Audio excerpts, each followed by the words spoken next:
Can we both look this way? Mum! Mum! I can't reach the camera. Okay. One more. And again. Mum! Mum! Hello! Smile. You better open it up now. Okay. Oh! Let's have a look. Tell me what this is. That's for the Queen, that one. Right, I've got one. Okay. You're in love. Thanks very much. Thank you very indeed. much.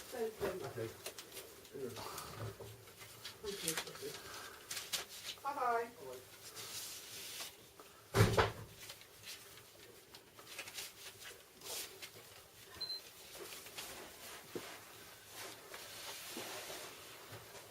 Good gracious. How amazing. Can you hold it up? Hold it up, Mum. That's it. What's it say inside? But What does it say inside? I haven't looked yet. Read it out to us. I am pleased to know that you are celebrating your 100th birthday on the 8th of January 2013. I send my congratulations and best wishes to you on such a special occasion. Elizabeth. Does it say... Can't believe it. Go on, just so the leaders come. It's a really nice one of her too. She's not as old as me. I think that's marvellous. Look at the royal coat of arms.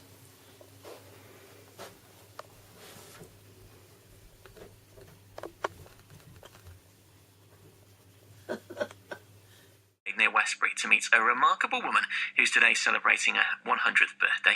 Glee Barons has been one of the stalwarts of the village for half of her lifetime, and the whole village held a special church service and party for someone they say is one of a kind. She won't speak to me anymore when she hears this because I've put a rogue T. Sorry, Glee, I only ever called you Glee. It's Glee Baron. No one cares about her surname in the village. She's Glee. Well, she came to live in Chapman Slade with her husband in 1962 when he retired from being vicar of Keevil. Sadly, he died yesterday, shortly afterwards, so he's spent nearly 50 years of widowhood.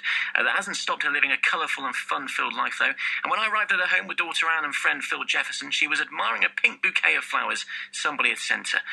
Which was her favourite? I don't know. I like them all. That's the attitude that's got her to 100. I like wildflowers. Any around here that you go and pick? Plenty. You wouldn't tell me the secret places, I Just bet, would you, got Glee? my garden, you can find plenty. Plenty of weeds as well. Oh, I'll clear those out for you while I'm there. And you had a busy day yesterday. I've been reading the order of service. Great hymn singing. We did. It was absolutely amazing. Mum's great wish when we started thinking at least 6 months ago about how to celebrate this very big birthday was that there should be a village event, and she's been a very committed Christian all her life, and so it was to be something in the church. And she watches Songs of Praise, the BBC Songs of Praise, most Sundays. Quite right too. It's a wonderful programme. Absolutely. So that was the idea, and we could choose all her favourite hymns.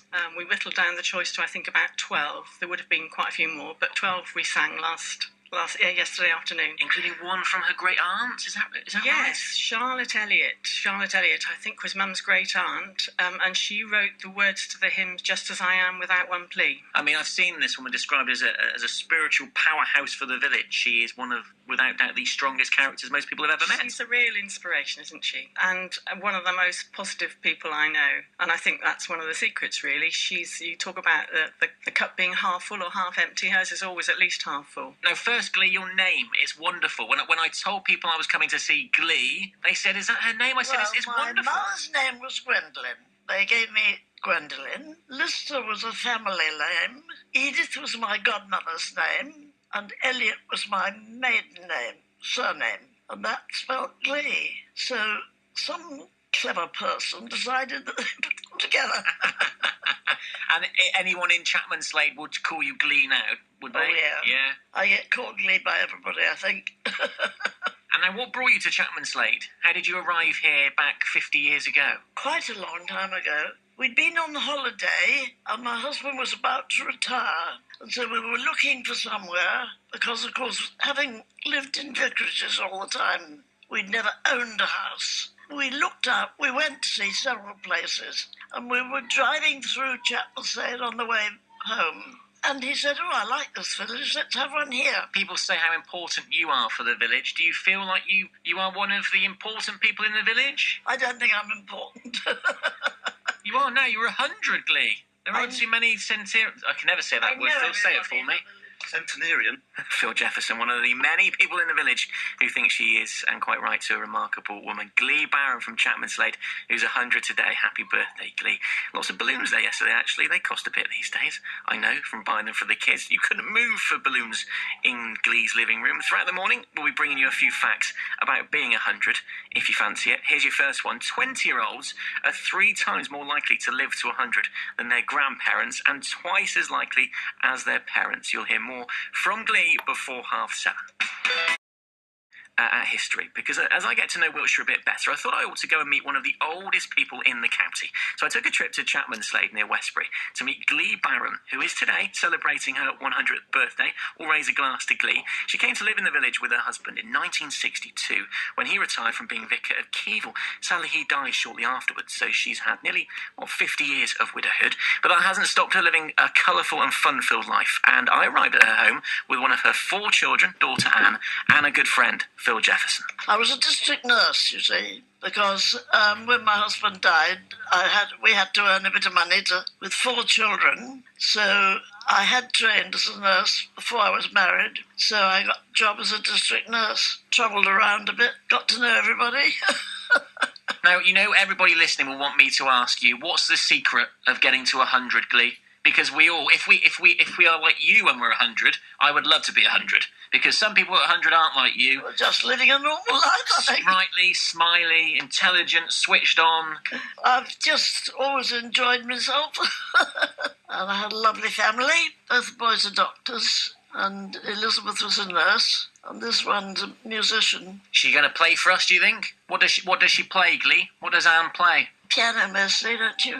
My father was very musical, and that passed on to Anne and my nephew who lives in New York. They're both very musical. You've lived through the Second World War, and you were born before the First World War. I was born in 1913. Yeah. Yes, I went right through the war. Wasn't very funny, really. But you see, I admired the Londoners. They never panicked. It's like you now, Glee. Just chin up, get on with it, stay happy. Yeah, as far as you can. That's right, yeah. I'm going to speak to Phil again now so he can say some nice things about you. Okay, because you're far too modest. Hang on, I'll come back. Don't you worry, I'll come back to you to finish your interview, Phil. What a lady. What a lady. We're so proud of her, Ben. She is a fantastic woman, and we're just so delighted that she's given us this opportunity to celebrate a really big event. The service that we had, the Songs of Praise service yesterday, was truly remarkable. It was wonderful. And then this whopping great party that we had in the school next door later on. Everybody enjoyed it immensely. That's what Glee has brought to our village. She brings us all together, and she gives us something to really celebrate. 62 family members sitting down, is it, at the weekend for the meal? That's this coming Saturday. Actually, one bit of news that Phil might not even know, because what presents do you buy a 100-year-old? I was going to ask her what she wanted, what she fancied. But what she asked for was donations to her 2 favourite charities, and yesterday's was she supported for quite some time a school in the Sudan, and so there was a collection yesterday, and with gift aid we heard last night it was going to be £600 to be able to send out to the Sudan. So that was marvellous, wasn't it? £600. You don't want much, Glee. You didn't want any presents. You got a few balloons, but you didn't want anything too flash. And amazing, really. Anne was saying about the Sudan collection. Yeah. I know, amazing. You have a cup of tea at your Robin cup. I want to ask you one more question before I forget. I'm told you were rather good at the pottery as well, Glee. Have you made me a cup or anything? I go to pottery. Yeah. You still go to pottery, do you? Well, we've broken up for the holiday. Oh, yes, he's one of my bits of pottery, and she's pregnant. There's a baby elephant inside the elephant. She's pregnant. Where's the crack, Glee? Where did you get the baby elephant in the big elephant? You see the baby inside? Oh, yeah. This is your own work, is it? Yeah. Yeah. I might say I had a bit of help from the tutor. I need some more plates and everything, actually, Glee, so if you could knock me off a few of those before I go, that'd be great. Is a family what would you call it? Symbol? Yes, because my great-grandfather, it was in the time of when India was British, more or less. Everybody chose something to have as a family motto or whatever. And because they were working in India, they chose the elephant. And they never forget, do they, Glee? Elephants never forget. You don't forget much either. Yeah. It's been absolutely great to relive your life. Thanks ever so much. Yes.